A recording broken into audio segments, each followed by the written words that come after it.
So right now, what I want to do is introduce the panel, which will feature our artist in the center, Sarah Whyte, right, whose beautiful work is on display. What Color Am I? Explores her identity as a Chinese/American adoptee, right? We also have Danae Kovac, right, from HANA Center. Okay, so I want to read a little bit of information that I've been given. So Danae is a transracial, transnational Korean adoptee who grew up in Michigan. She's been active in the adult Korean adoptee community in Chicago since 2008, serving as a current advisory board member and former board member of the Korean Adoptee of Chicago. That's Kaisi? Catch. Yeah, much better. She has returned to Korea several times, first with an adult adoptee homeland tour in 2006, and currently to participate in multiple international Korean Adoptee Associations gatherings. That's IKAA. I'm not going to mess that one up again. Danae currently works as the Deputy Director at HANA Center, where she supports and organizes with the Korean community in the Chicagoland area. She received her BA from Wheaton College. And then, on the other side of Sarah is Joy Messon. She goes by She-Day, is a physically disabled, chronically ill, queer, femme Korean adoptee, organizer, resource mobilizer, facilitator, poet, and writer whose work focuses on the intersections of racial, gender, disability, immigration, reproductive, and healing justice. They are the owner and principal of Yo-Jung? Yo-Jung, okay. Consulting and Coaching, a social change consultancy dedicated to developing and strengthening BIPOC, LGBTQ, disabled, migrant, youth, and emerging leaders, organizations, and social movements, and are studying to become a deaf, I'm not familiar with this word, doula? Doula, okay. And licensed funeral director. Her work, activism, and writing have appeared in a variety of media platforms and publications, including the Lit Review podcast, Good Day Chicago, Daily Doc, Lost Daughters, Common Intuitions, a poetry anthology of women celebrating women, Stereo Visions, Looking Back, Moving Forward, and the now defunct Land of a Gazillion Adoptees online magazines. Please welcome our panel. Thank you so much, Larry. Oh, it's not on? It is. Oh, hello. Yes. Yeah. Thank you. Again, thank you so much, Larry. And with that, I would like to ask the other panelists, what do you think it means to be Asian American? Oh, we're going to start easy. So first of all, thank you so much to the museum for having us, and thank you to Sarah for inviting us to be on this panel, and please do take time to see her exhibit if you didn't have time before the panel started. So what do I think it means to be Asian American? I see there are many others in the room today who may also identify as Asian American, and you might have your own definitions, and maybe that's something we can talk about. But I think that there's a couple of things that it means. First of all, I think it means that, you know, we are able to bring sort of the history of maybe our parents or our grandparents or those who've come before us from the country of our birth, and we continue to exist here in the United States as Americans, and we get to be part of continuing to create that identity and define that as we move forward. But it also means that we exist as minorities here in the US, and so we are also living with many of the stereotypes that we may often encounter as Asian Americans. And so those are things like perpetual foreigner, where, you know, as Asian Americans we are believed that we never really belong here. That's the kind of like go back to where you came from motif. Or there's model minority, where it's kind of like, oh, you're the good minority, you know, you just came and you like were quiet and you can, you know, achieve and do all these great things. And also as somebody who identifies as a woman, dealing with sort of the hypersexualization of Asian and Asian American women. So as someone who does identify as Asian American, being here in the US, those are all sort of stereotypes that also have to encounter and deal with as, you know, in part of being here in the US. So I'll start with that. Thanks, Danae. Can people hear me okay? Yep. Great. I would prefer to not unmask, so I'm glad that we have the microphone. Again, thank you all for being here. I'm excited to have this conversation with both of you and also hear the questions or thoughts that you all may have. We'll have time for that at the end. What do I think it means to be Asian American? This is an interesting question for me because I have gone back and forth between identifying as an Asian American person or as an Asian person in America, and now the language that I find the most comfort in is to describe myself as a diasporic Korean. So someone who is like living in the Korean diaspora. There's many ways that those of us who are Korean live in the diaspora. When I think about what it means to be Asian American, like under that term and that label, I think of the political function that term was created to bring people together.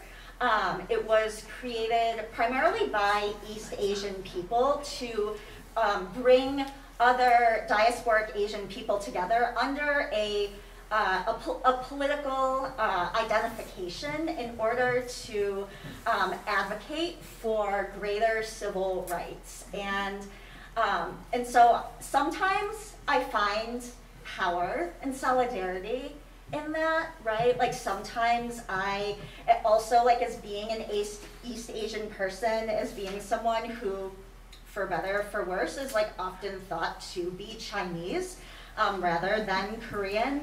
I see how it can be useful when people are talking about the experiences of Asians, and usually what they're focusing on is East Asian, and I know that like I fall under that, and also I feel conflicted about it because what does it mean to be an Asian person in America?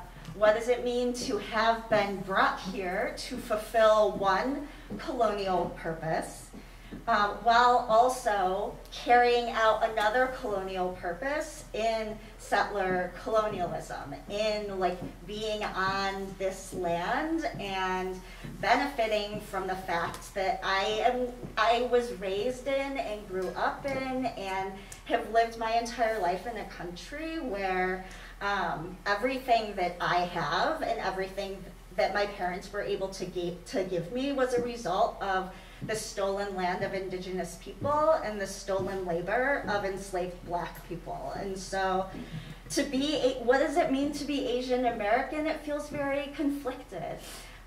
Like I am a person from Asia. I'm a person who was brought here from Asia, and I am living in this place called America that has this long colonial history. And I think that for me, whether I claim that title or not, I'm included in it often, and so I try to really think about like what that means to be labeled an American and to be a naturalized American citizen.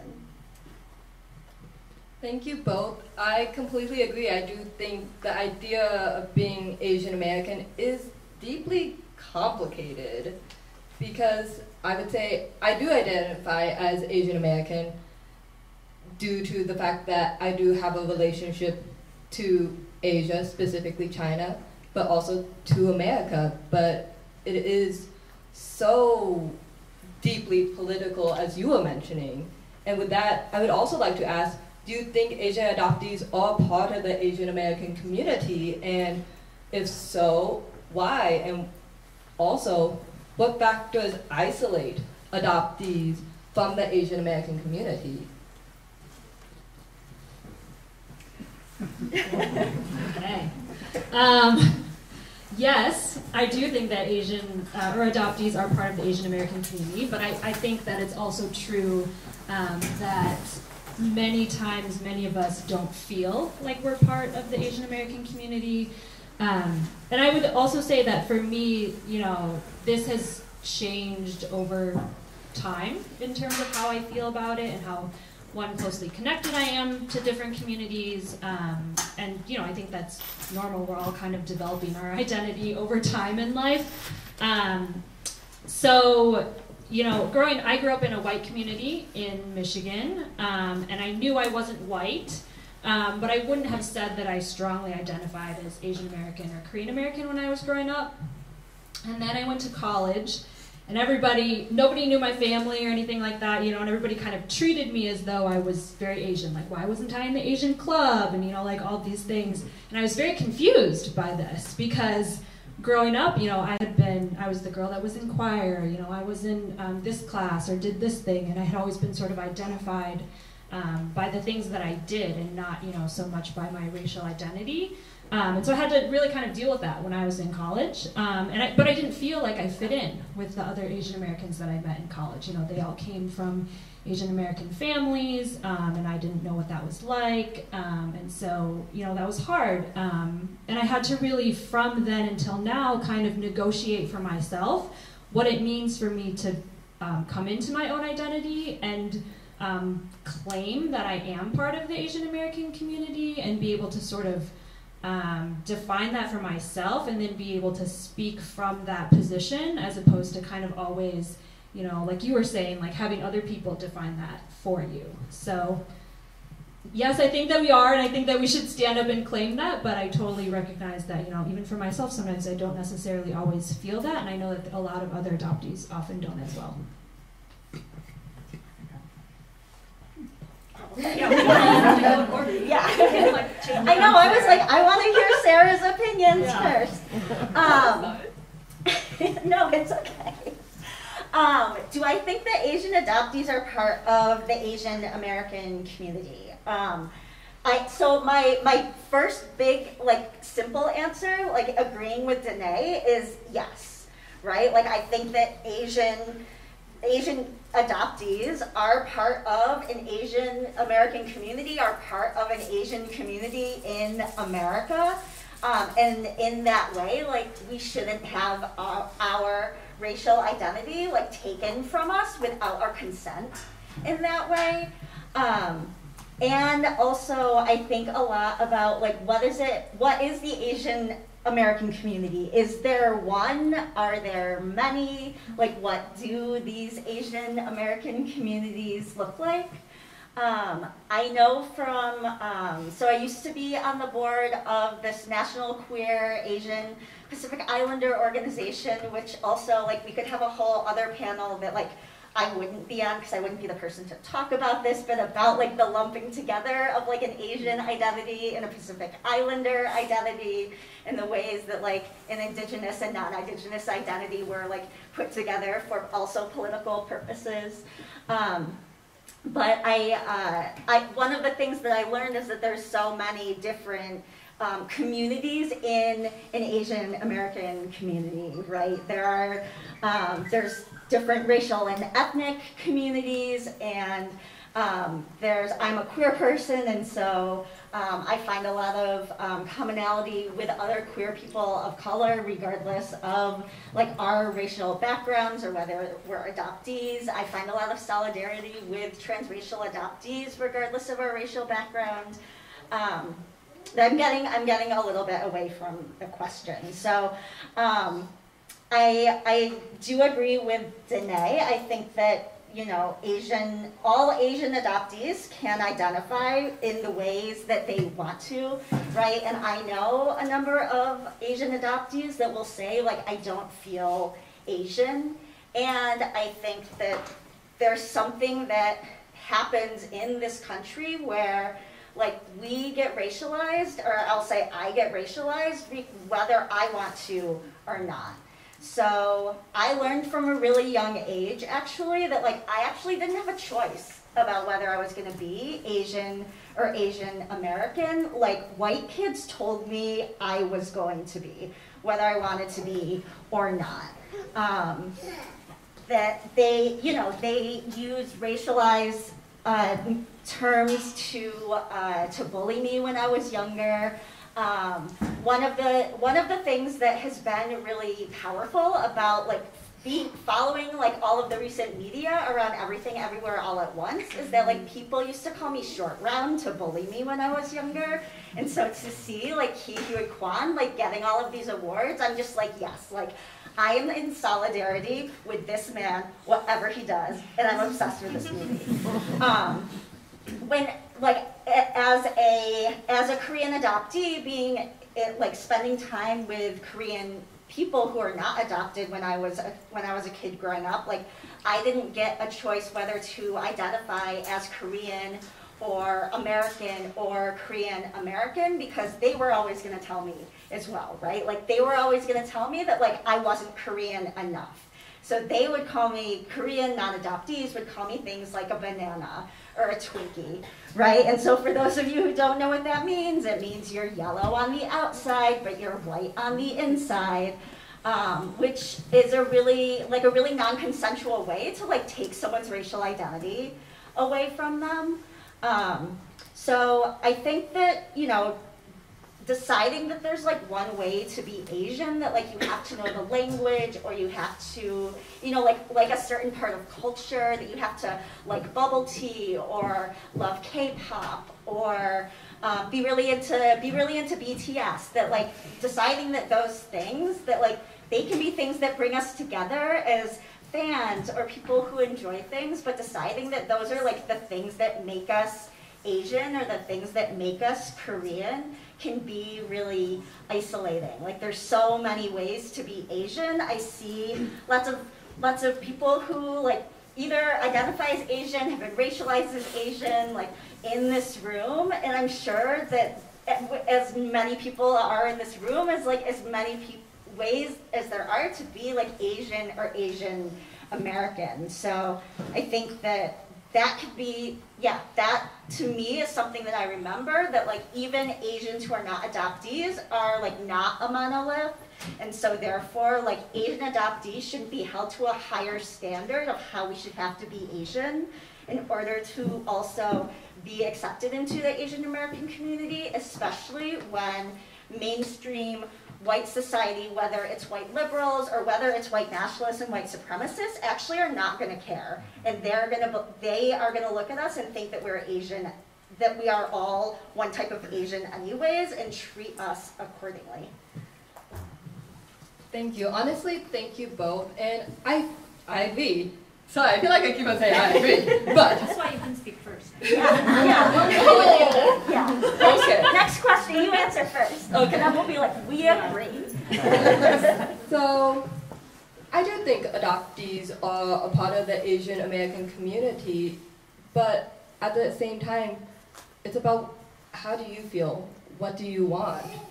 I'm not gonna lie, I've had a lot of insecurity within the Asian American community and within myself, where, you know, you question, am I Asian enough? You know, there's always a question of, at least for me, too Chinese to be American and yet too American to be Chinese. And I've also experienced a lot of racism as someone who looks ethnically Asian, but then also told, like, you're practically white. You have a waspy personality. And you're like, what does that even mean? And I think in those ways, it can be very isolating, because there's this idea, at least for me, like you think I'm supposed to be a certain way to be a part of this community, and I don't know if I live up to those ideas and romanticisms of what I grew up thinking it meant to be Asian American.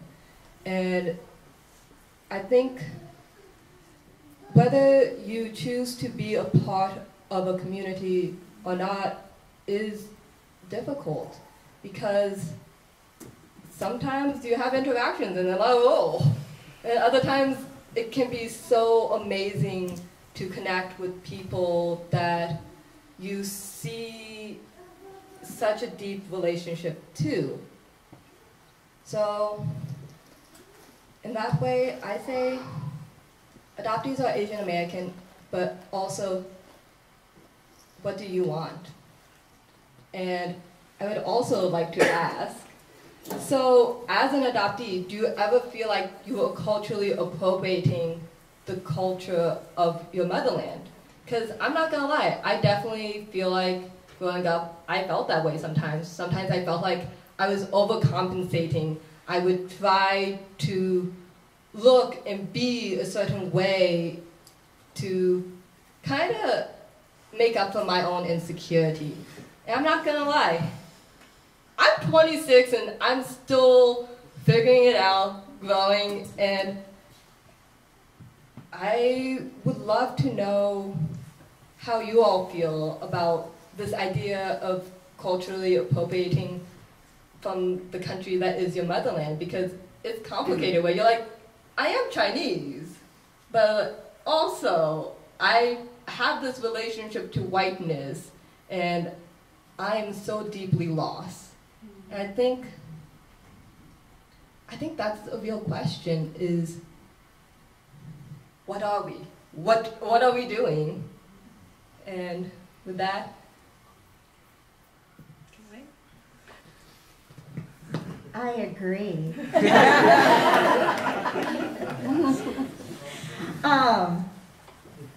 This is a fun question. Cause like, what does it mean? What does it mean to like culturally appropriate our own culture, right? I have definitely, like, I definitely agree with the idea of like wondering if it's like, is this my authentic self, or am I like trying to like adopt these habits or these mannerisms, or like liking this food or dressing this way in order to like fit in, or so people see me in a specific way. And I definitely have like gone through that before. I had maybe a different experience as a kid than you. So I grew up in Western New York, which if folks like in the Midwest, people may know that like in Minnesota, like that is there's like a huge community of Korean adoptees there because of the presence of like certain adoption agencies. So in Western New York, there's also a large community and population of transracially adopted Korean adoptees because of the presence of different adoption agencies in northern and central Pennsylvania. So I grew up going to a Korean adoptee culture camp, and so from a really young age learned that like my culture that I come from is actually like my culture. So I think for me that's one reason why I've never felt like I'm appropriating, because I grew up like as a kid from like 3 years old, you know, eating things like japchae and like learning how to cook it, and like learning about like Korean language and the different Korean characters, and taking taekwondo. The counselors were always very happy when we took taekwondo because we'd get very tired. For anyone who's like been a summer camp day counselor, you know what I'm talking about. I've done it too. And I think another thing that I have experienced like in my adulthood is also because you know, as an adult, I don't necessarily have as strong a relationship to or I haven't always had the strength of relationship to Korean culture that I do, is that I meet a ton of white people who like know a lot about Korea and Korean culture, and you know, so hearing them say and joke about the fact that like they're more Korean than I am feels very weird and like very racist. Which, yeah, when I hear this question of like, have I ever felt like I was culturally appropriating Asian culture, I would say probably not, but also sometimes I felt like I really wanted to like gatekeep Korean culture, and really like, especially for like white people who, you know, might have like taught English for a year or two in Korea, and so therefore like spent more time in the place where I was born than like I've ever been able to, or people who are like really into K-drama and K-pop, which have just like grown, like the popularity in mainstream American society has just grown over the past few years, and like I'm not necessarily like, that's not part of my like fandom culture. So I find myself wanting to gatekeep Korean culture, like from white people, and then I'm like, can I do that? Like, am I Korean enough to do that? Am I Korean enough to like keep kimchi from like this burger place in Logan Square? Like, what am I doing right now? So it's like a different twist on the question, I guess, but it feels like that's been my relationship with the idea of appropriation. Kimchi is everywhere. In some places it should not be. I do have an opinion on that. Share it. I think that like being human is hard, and like figuring out who you are as a human and like feeling comfortable in that is hard. And I've only ever done that as an adopted person because I was adopted at a very young age, and so I've spent most of my life being adopted. So I think that, that's kind of part of the root of your question, right? Of like, which culture do we belong in? Which culture do we feel familiar with? Which one do we feel like other people are telling us we're supposed to be a part of? Which one do we want to be part of, but we feel like maybe we don't know how to? We don't know where to access it, or even if we do know how and where, it doesn't feel comfortable because of different aspects. So, and I think that's all part of like becoming who we are as people. And so I don't know that I would have said I ever felt like I was culturally appropriating Asian culture, but I feel like there have definitely been times in my life where there were things that I wanted to be more of my life that weren't. Like I wanted to understand more about Korean food or about Korean language or different things like that. And now, as I'm older, I've found different ways to incorporate that into who I am and into my life. But I'm turning 40 this year, and I, only sort of in the past few years, I think, have felt like much more comfortable of like, okay, this is who I am and this is who I want to be. And I think it's, it's okay in some ways that we don't have that all figured out, and that we continue to discover that along the journey of life. And I think my guess is that everybody does that. I just don't know because I've always been adopted, so I've only have been doing it as an adopted person. And I do think as an adoptee, there are some differences about it and there are some challenges. But to me, it's less about, is it cultural appropriation? And it's more about how much do I feel like it's authentically myself? I think, you were kind of saying that earlier.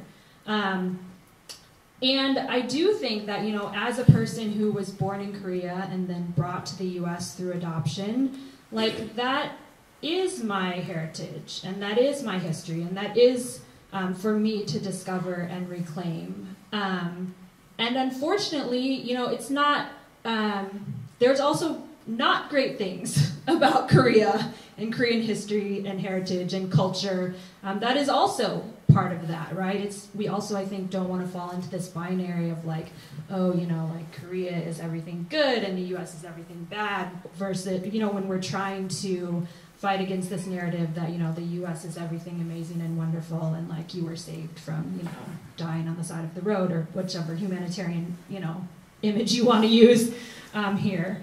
But so I think as a, Korean adoptee, it's not really about cultural appropriation, but it's more about, who am I as a Korean American?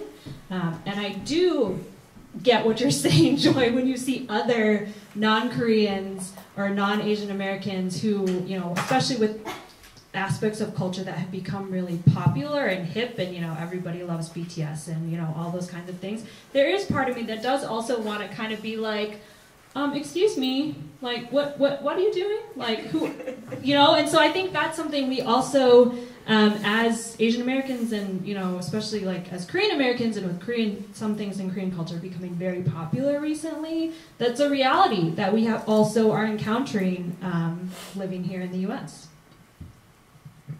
Thank you both for your answers, and I agree. I mean, I would definitely say I'm still growing into myself a lot. And with that, I would also like to ask, how did you feel during the rise of COVID and Asian hate? Did you feel solidarity, I can speak, with the Asian American community?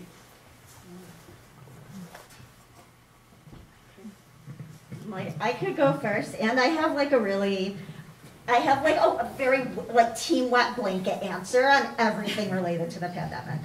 How did I feel during the rise of COVID and Asian hate?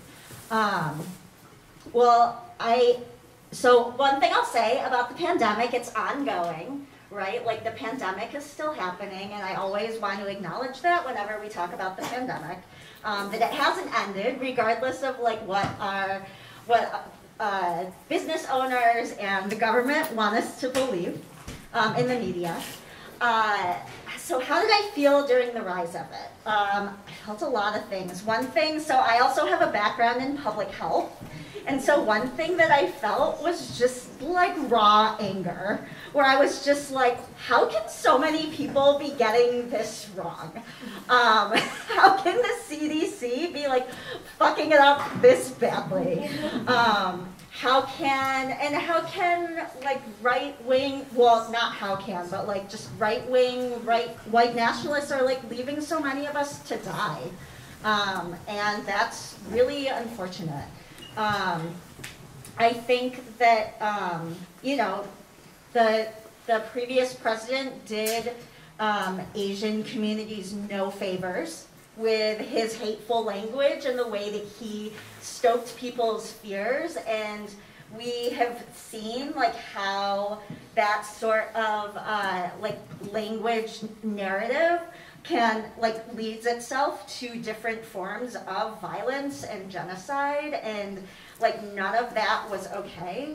And I also recognize that like a lot of the people who are experiencing like the interpersonal violence, who are like getting attacked in Chinatowns, getting attacked in big cities on public transportation, are Asian elders. So like frequently like Asian disabled people, and like as an Asian disabled person, like I feel solidarity with that, and also like Asian cisgender women, and like as an Asian cisgender woman, like I feel solidarity for that. So it was both this idea of like people's assumptions about disability, and I think the like strength or weakness that like people have around like people's bodies when it comes to disability, and also the like really gendered violence that gets enacted like towards Asian women, and how Asian women are seen as like very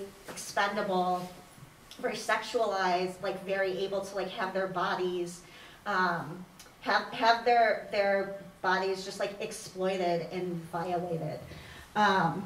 One of the ways, and so I have a lot of empathy for that, I have a lot of anger around that, a lot of frustration around that, and in a very like real way, there were other ways that like I didn't feel solidarity with the broader Asian community that was at the forefront of the like #StopAsianHate campaign because of my political beliefs. So I'm a person that believes really, really deeply in the abolition of policing in prisons and the military, and also believes that things like you know, reporting hate crimes and arresting people and sending them to jail, that like those sorts of things aren't actually what's going to stop violence, or like violence that happens towards each other in the end. And so to see this like really horrific violence that was happening like against people who looked like me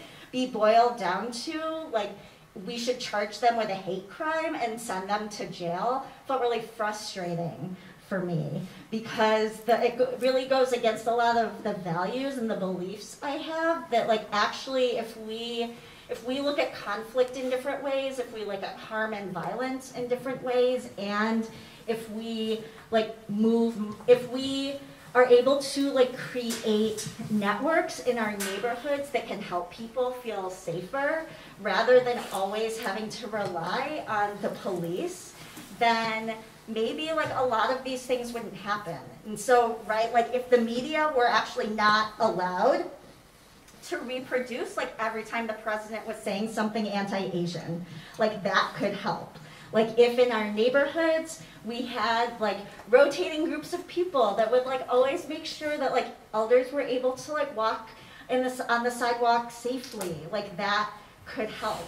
If we like gave people money just to like stay home and like pay all of their bills, whether they are a business owner or like someone who's working for a business owner or someone who's like working at a nonprofit or someone who actually just like doesn't work and is maybe like unemployed or unhoused, then like that would help. And so then to like hear like all of these Asian leaders who are getting lots of nonprofit money and lots of donations say that like we just need more police, that is where I like didn't feel solidarity, and that felt really hard for me because like I want our communities to be safe. I want people who look like me to be safe. And I don't want those people to experience the type of violence that they experienced or experience the type of fear that they've experienced. Like I know what it's like to be afraid to walk out on the sidewalk in your neighborhood.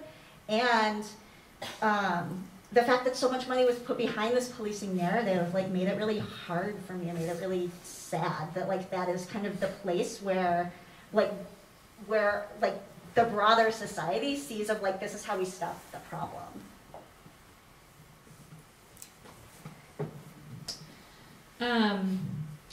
So I remember I talked to my parents about this during COVID. It was in relation to the election, and I was trying to persuade them not to vote for a certain person. I don't know if I was successful. But anyways, you know, I was mentioning at the time, you know, I was like, you know, this particular person who shall not be named is really doing a lot to, you know, continue to incite like anti-Asian hate and violence. And, you know, as an Asian American, I don't feel good about that. And my parents, very well-meaning, kind people, were like, well, has that happened to you? You know, like, you know, has someone like come up to you on the street and like, I'm like, no, thank God, like nobody has come up and like punched me in the face, but like that doesn't mean that this isn't real, you know, and that this isn't something that I have to deal with and think about and, you know, be sort of more hyper vigilant now. So I had that experience, and then, you know, but I now work in the Asian American community. I work at a Korean American organization, and, you know, for me, that was some place where I did find community and support.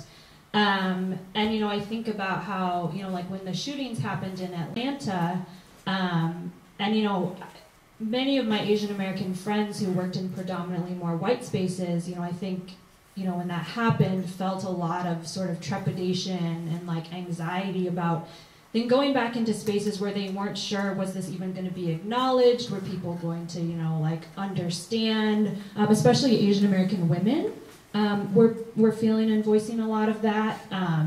And in that moment, I felt very, very fortunate that I was in an environment where I didn't have to think about that. I didn't have to question that, you know, this wasn't, you know, it would be something that would be acknowledged and that we would spend time to talk about and process and think about how we support the community. And so in that way, I felt very fortunate.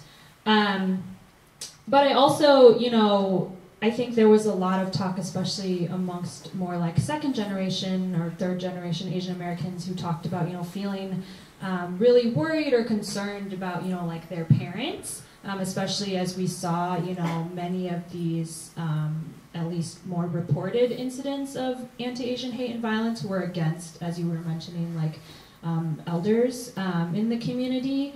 And that was interesting for me because, you know, my parents are white, and so I didn't really know what that felt like to see something on the news and think, oh my gosh, like that could be my mother, you know, that could be my father. And that was, I don't know, it was just like an interesting kind of like experience for me to be, you know, like on the one hand, I'm in this Asian American community and there are many elders there that I'm in relationship with that I'm like, oh, you know, I am worried that it could be this person that I know, this person that I work with, this person that I care about, but I didn't know what it felt like to see that news story and think, oh, that could be, you know, I'm worried that that's my mother, you know, and especially for those of my friends who live far away from their parents and, you know, had parents who lived, you know, especially on the coasts where more of these incidents were being reported.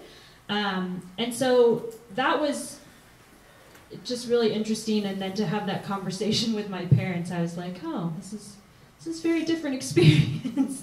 This is a quintessential adoptee experience that I'm having right now. So I guess yes and no. Thank you both for your answers. I know I keep on saying thank you, but I really do mean it. I'm not gonna lie, I felt deeply lost. I remember talking to my mother, who is also white, although sadly she is deceased now, but I remember talking to her and telling her about my own fear and anxiety about me being ethnically Asian, and it kind of hitting a point of her being like, I don't want to talk about it anymore, like I'm uncomfortable, and we just didn't really talk about it. And I think that was very, very difficult for me because, you know, it's one of those things where I had a lot of fear and anxiety, and a lot of people in my life, mostly my mother, is just like, Sarah's mad, Sarah's upset. But, you know, those feelings are so deeply complicated, and there was a lot of fear. I would say in relation to solidarity, I felt confused with yes and no. I felt that yes, I agree we should stop Asian hate, and at the same time, I felt deeply lost as someone who had that relationship to whiteness.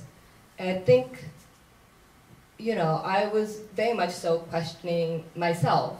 And I'm not gonna lie, I actually made this series, What Color Am I, in 2019 through 2022. So that's my pandemic project. I think, for me, sometimes I questioned if I had the right. And I realized that that may sound silly because I am Asian American, but at the same time,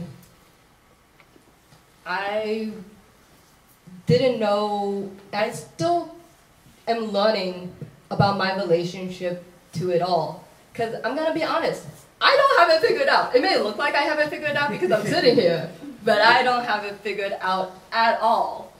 It's a lifelong journey, and I would say, as a young adult, I'm growing into myself. I do feel like I'm more a part of the Asian American community now than as a child, but I'm actively walking towards understanding who I am and where I stand. And so, in relation to COVID, I just felt lost. And I wish I could say I didn't, but then I would be lying to you all. And with that, I would like to ask, what do you wish the Asian American community knew about adoption and adoptees?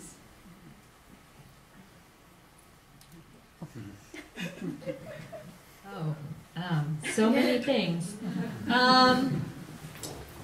Well, I just recently learned at an event that all three of us were at the other week that, did you know that 1 in 10 Korean Americans are Korean adoptees? I did not know that. I knew that, you know, there have been over 200,000 children sent from Korea by way of adoption, many of whom have come to the U.S., also to Europe and other places. But 1 in 10, I was like, wow, I did not feel that way when I was growing up. I was like, where were they all? I did not grow up in Minnesota, where there were a lot of them. But 1 in 10, I was like, wow, I did not feel that way when I was growing up. I was like, where were they all? I did not grow up in Minnesota, where there were a lot of them. But 1 in 10, I was like, wow, I did not feel that way when I was growing up. I did not grow up in Minnesota, where there were a lot of them. I think that sometimes, you know, I know I felt this way sometimes growing up. It just feels really isolating, you know, to feel like there's not really anybody who understands your experience.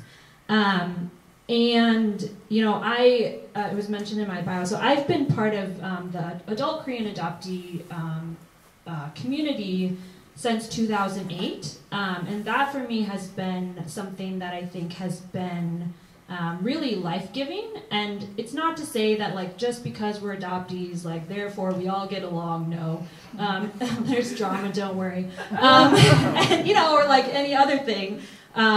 And there's people in the Korean adoptee community that I really connect with, and there's others where I'm like, okay, we met, thank you, that was good. But I think there's also some power in that, right? Of it's not just me, and I think, you know, also as we are all becoming adults, becoming more comfortable in who we are, and being able to give voice to that, I think is really important. And I think it's really important for, you know, as a Korean adoptee, I feel it's really important for the Korean American community to, in accepting adoptees into the community, to not always view or treat us as children, because we're not children anymore. We're adults, and we have lives and careers and opinions and perspectives on things that are really important and should be listened to and valued and heard and respected in the community as any other adult. And yes, we were sent when we were children, but we're not children anymore. And so I think, you know, it's important for the community, for us to be able to work together to find a way, like you were saying, to, you know, continue to develop what it means to be the Korean diaspora, but we're all part of that. Thanks, Danae. I agree.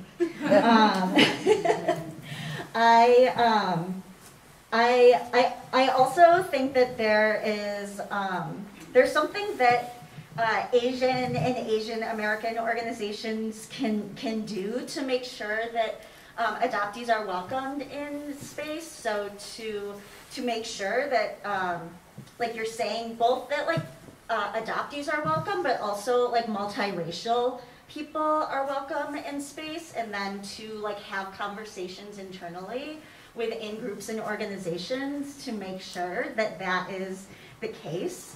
To not question people's Asianness, and not say like, oh, like you're not Asian enough to be here, or like, oh, you don't like this thing or can't like speak this language, like give us back your Asian card, which I know is like often said in jest and can like be very, very hurtful. So I think that those are things that are important to say. I also wish that just in general, there were a lot more opportunities to talk about the history of adoption in general, and like how the system and infrastructure of adoption was developed, both from Korea, which the Korean adoption system kind of kicked off the growth, the like really rapid growth of like a global transnational adoption system, but also the ways in which like that system was built on the removal of Black and Indigenous children, like from their birth parents as well. And you know, as many things related to race are, that like a lot of things were built off of the harm that like the United States government has done to Indigenous people, right? So like the transnational adoption system was built off of that. A lot of like what happened in Nazi Germany was like built off that. That's where Hitler took a lot of lessons from. So like I think when we go back and then like look at that history, both like Asian American communities, but also like all of our communities, we can see like how adoption in general like fits into this overall system of family removal and family separation that's been happening for like the past two centuries. Yeah, I think also the thing to know, a thing for the Asian and Asian community to know about adoption and to know about adoptees is that we all have different relationships with like our own identities, like our own idea of like being Asian, and sometimes it's good to like have adoptee only spaces, like within Asian space or outside of Asian space, and sometimes it's good for those experiences to be mixed, to be in like a mixed community of folks.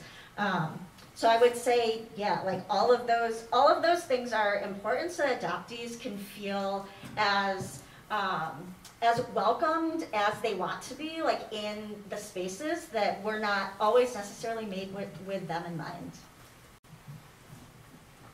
I swear this is the last time I'm gonna say it, but thank you both. I agree. I wish the Asian American community knew that our stories, our histories, our relationships are part of this Asian American diaspora. We are Asian American too, in my opinion. And I think it is something where, of course, what does being Asian American even mean? Because there's so many different identities, there's so many different experiences, and I hope that we as a community can be open to those different experiences, because honestly, each and every one of us has an amazing story, and I wish the Asian American community knew that adoption is a part of that story, and that in the end, it's complicated. But I really appreciate just how thoughtful both of you have been, and just thank you both for being on this panel. I do want to be respectful of people's times, so with that, let's go into the Q&A. Hello. First of all, I want to say thank you for providing this space and this panel. I'm a Chinese American adoptee into a white family from Michigan, classic. And I just wanted to know if you would advocate for the continuation of interracial adoption. Would you adopt a child yourself, or do you still think that it's was a good idea overall, despite some of the issues that come up with specifically white people raising other races? Well, starting off easy here. Would you like to start? You go ahead, Sarah. You can sit down. I'll be Yeah. the baton Okay. Yeah. That is a hard question. I do a lot of research in relation to adoption, and I think in some of my research it may sound like I'm against international adoption, and I'm not necessarily against it, but I do think adoptive parents need to really educate themselves and also understand that the adoptees' culture isn't their culture, because there's definitely some of that sometimes of, we are both Chinese, and it's not exactly. But then there's also the other end of the spectrum where sometimes they just really don't understand. And I think it's complicated, because I don't want to say yes, I don't want to say no, but I think in the end, adoptive parents should really educate themselves. They should understand there's so much history, there's so much good, bad, and ugly. It's not this perfect fairy tale story that we are spoon-fed. It's deeply complicated, and it can be traumatic, and So with that, I don't have a definite answer for you, but education. I'm also not going to give you a definite answer. But I think some things to think about is, I think we have to think about where are children being sent from, and where are they being sent to, and why.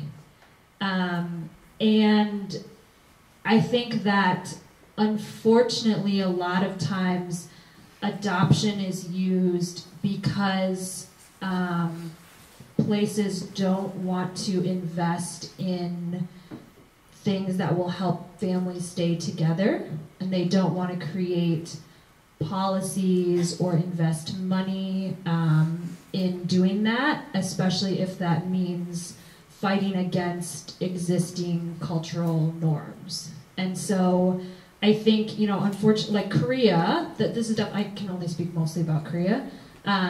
That's definitely been true of Korea. Like, Korea has not, maybe has done a little more and more recently, but historically really did not invest in providing for single parent households, especially like single mothers.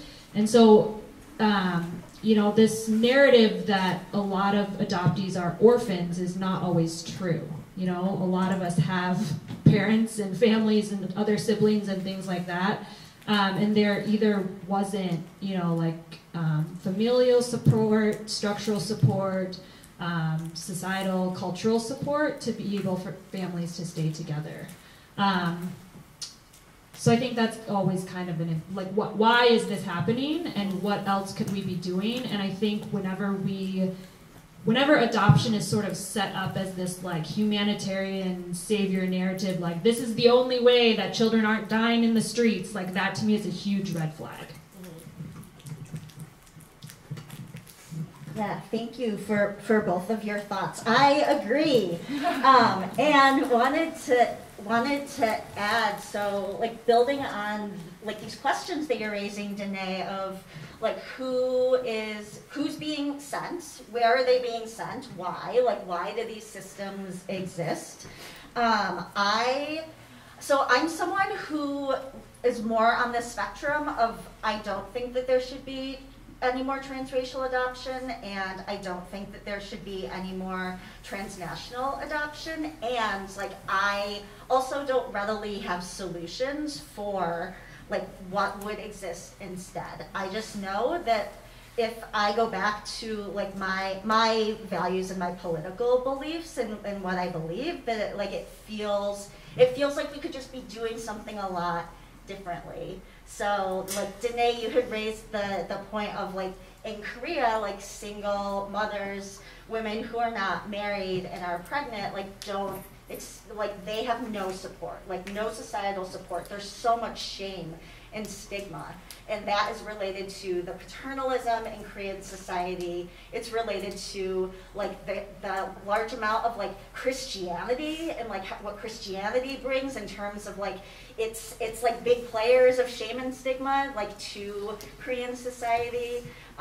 It's built into the ways that lineage is traced, and so I think I think about if things were different, what could exist instead. I think about because Korean adoption, the beginning of it was a bunch of different forces, right? So it was this really conservative Christian evangelical American family that wanted to rescue children, and that was the language that they used, rescue children from the aftermath of the most acute part of the ongoing war in Korea back in the 50s. But it was also that the U.S. was facing a lot of what they called domestic turmoil, right? So the civil rights, they were moving into the civil rights era. There was a lot of racial justice, especially for Black Americans. So they wanted the rest of the world to see them as this multicultural, accepting place. And so that's why they were yeah, we'll take in these Korean kids. And there was an incredibly racist Korean president who didn't want any sort of mixed race Korean children living in Korea. Korea really prides itself as a culture on like racial homogeny, which is like a very like messed up idea. So like when we look at these forces, if like all of those things weren't true, then like maybe adoption would need to exist, right? So, and you asked about transnational, or you asked about transracial adoption just in general. I think about in the US, like my background's in social work, and one of the things that we were taught as social workers is, like as a cautionary tale for anyone in social work who is gonna go into like child protective services, that like often it's not that like parents are doing anything wrong, but it's because they are like forced to live in poverty and they have no money. And so I think about like all of the Black children who have been put into foster care. They have been removed from their parents, primarily like from their mothers, from Black women, because our society like doesn't resource parents. They only fight for like the control of women's bodies when they're pregnant. So I think that there are all these ways that we could just like rethink the way that we like think about why there's so many children that like quote unquote need to be adopted. And if we thought about that and we really focused on that, then I think the need to adopt children, like all of the children who could be adopted, like it would decrease a lot. And that's something that I'm really interested in talking about, not only with other adoptees, but also with birth mothers and first mothers who have had their children removed from them or have voluntarily relinquished parental rights. Thank you both for your answers. I do want to add something, and I don't have an answer to this, but it's something I've been thinking about a lot is, can the transactional, transnational exchange of bodies truly ever be on ethical terms? And to be honest, I don't have an answer, but... Small question, thanks. Yeah, you're welcome. Hello. So I'm also an adoptee, and as kind of questions started forming, I think when Joy started speaking about the kind of tensions between things in Asia becoming more popular in America, and specifically East Asia at the moment, and you know, that feeling of kind of like wanting to gatekeep almost. And what that poured out is kind of reminding that there's also this kind of tension between diaspora and people that live in Asia and are Asian, and that kind of internal like tension on identity with that. And I feel like adoptees are both caught in the middle of it and also kind of ignored. And I wanted to see what your guys' kind of thoughts on that were, especially considering that we live in a more like internet-heavy, globalized world where, for example, as an adoptee, I didn't learn about the communities until like 20 years later. And that's only because the internet exists for me to find a Facebook group.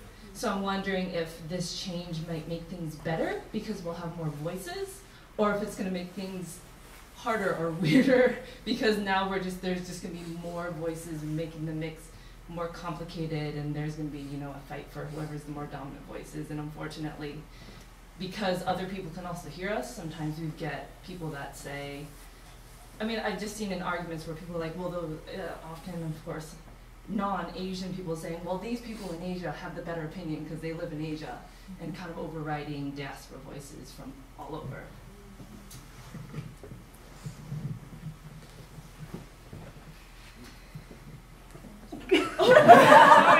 Well, they passed that one. Yeah. I'm like, do my eyes have to stop looking less like I know answers to things? Also, like, I'm a person who has experienced a lot of trauma, and so I do not make fun of trigger warnings, but also, like, when you said that, I was like, oh my gosh, like, what Maoist, like DSA line am I like thinking of right now? Like all of these groups of like white leftist activists who really love like the political philosophies of dead Asians, but really hate when like alive Asian women have opinions about it. Oh my goodness. So this idea of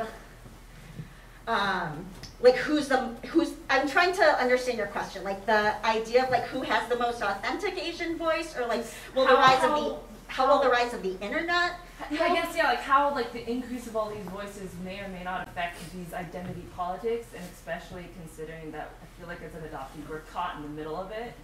And yeah, it's a big question, so choose what you want to talk about, sorry. Like now I have the microphone in my hand. So as a kid who grew up in a rural part of the country, like I know that the internet can be life-giving and life-saving, right? I know that it can connect people, and like I also just recently turned 40, so we have like, it's intergenerational. And so when I was growing up, well, it was like right when the internet was like first coming to be, right? So like I was in high school in the late 90s, and I felt very alone in my white family. They were, not only did they look different than me, but like, you know, my dad had like a military background, and I was just like, none of this feels right. Right, so like I would buy like Rage Against the Machine CDs and like look up all of the like what the liner notes meant and all of their lyrics, and like that's how I got politicized. So it's like, thank God for the internet. It like made me like a radical person. And I see today too like the ways that the internet connects people. So one of the groups that I'm part of, it's called the KQTX network. We run a Discord server where people like diasporic Koreans who are queer and trans can join the Discord. Well, not right now because it's closed, but like could join the Discord server and have a place not to just talk about what it means to be Korean or what it means to be a queer Korean or all of those things, but also just like they can share like we share like pictures of our pets, or like people talk about what it means to like cook Korean food. And so I think that like the internet just has all of this possibility, and as we're using the internet, like what I hear you saying in terms of like what are the harms that it caused, like again with the gatekeeping of like saying that someone is a more authentic voice because of their geographical location, or saying that someone is a more authentic voice because of where they happen to be born. I think that we get, one of the things that gets mixed up in that is the idea of like a lived experience and the idea of like a lived politicized experience. So when we think about representation, it's just looking at like who, like what do the faces look like, or what do the identities look like, and who's in the room. And then when we add that like politicization on top of it, it's like who has thought and considered more about what this means for the collective, right? Not just for like one person. And so I think that that's always a really important thing that I think about in terms of like whose experience is the most authentic, and like no one's experience is going to be the most authentic, right? Whether we're talking about like the things that people have been through, whether we're talking about like the food you can get from a restaurant. So I think that in terms of the internet, that like we shouldn't do that. Like that's my answer. We just shouldn't do that. There should be ways of like being kinder to each other on the internet, making space for like everybody's opinion, or not everybody's opinion, but making space for like people's experiences on the internet. Definitely not everyone's opinion. That's how we got to where we are with Twitter. No. And also, I think that like the internet is used for surveillance, and that's also really dangerous. And so, as like we think about, and these are all things I learned from a place called Allied Media Projects, which runs the Allied Media Conference in Detroit. But like, how can we grow these technologies that bring us together from our disparate places? Without increasing the ways that like the state can watch what we're doing. Because I think that that's also really important. Like, how do we make sure that like the government is not able to like spy more on our lives just because we're like getting internet to more people? But being able to like have internet access, I think, can be really important for people's growth, for people being able to like have a separate space that's like apart, if they're young people, like apart from their parents, being able to explore and look up things, they just have questions too that they don't want to like ask someone in person. So I don't know if that answered your question. There's just like a bunch of my thoughts about like technology.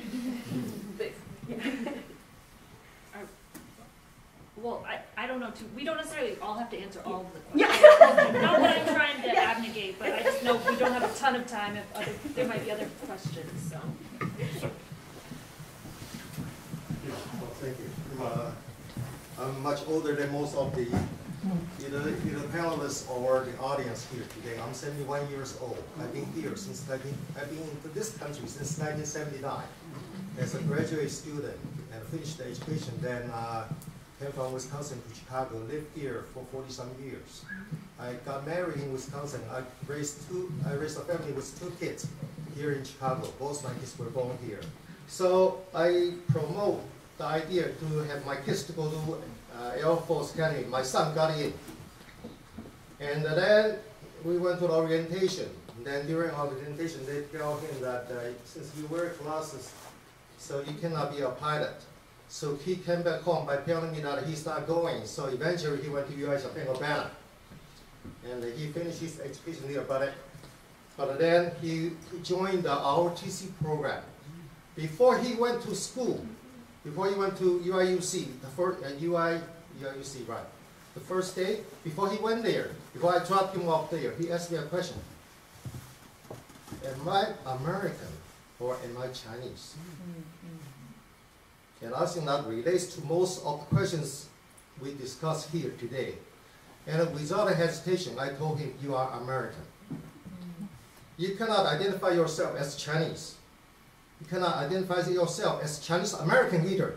At occasion, yes, but you are American. If you don't believe that, you are going to be in trouble sometime.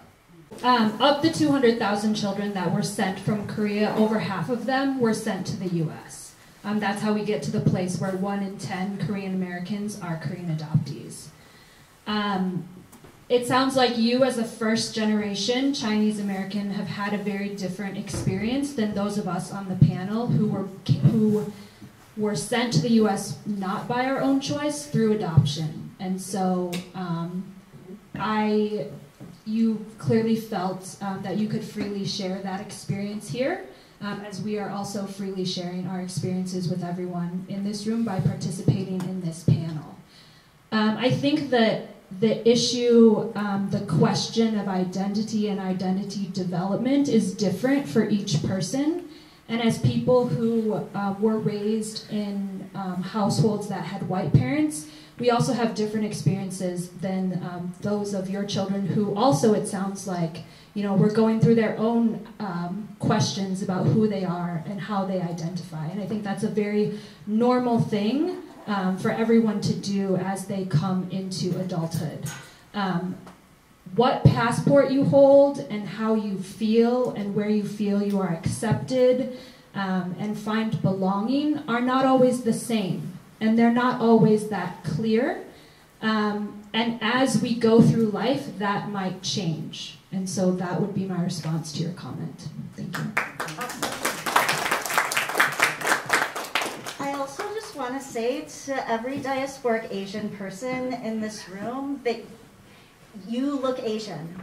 Like if you have Asian ancestry, you look Asian. There are many ways to look and to be Asian, and you can decide that for yourself. You can decide like if you want to identify as Asian, but that can't be taken from you. And I just really want everyone to remember that regardless of if you're an adoptee, if both of your birth parents are Asian, if you're multiracial, like you all look Asian.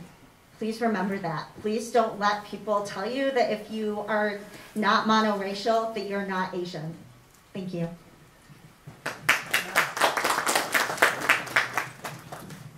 One last question, because we need to wrap up. Anyone else? Because, yeah, that's where I'm going to go. Anyone can answer, but it's kind of specifically for you, Joy. And I was just curious, like your identity as a disabled person, how did that work kind of in conjunction with Asian American identity, or was there ever any conflict or tension between the two? That's a good question. Handed Mike the answer. No, someone should have spoken first so I could be like, I agree.